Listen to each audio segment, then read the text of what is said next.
আসসালামু আলাইকুম রহমতুল্লাহি বরকাতু। আজকে একটি কার্যকারী আমল নিয়ে আমি উপস্থিত হয়েছি। যারা কবরেজিতে প্রতারণা হয়েছেন শুধু তাদের জন্য আজকের এই ভিডিওটি।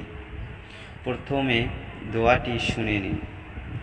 ইয়া আইয়ুহাল্লাযীনা আমানুল্লামাল মুশরিকুনা নাজাসুন ফালা ইয়াক রাব্বুল মাসজিদাল হারামা বাআদা আমিহিম হাজা ওয়া ইন খিফতুম আইলাতান ফাজাওয়াফা ইউকনিকুমুল্লাহু মিন ফাদলিল্লাহি ইন শাআ ইন্নাল্লাহা আলিমুন হাকিম।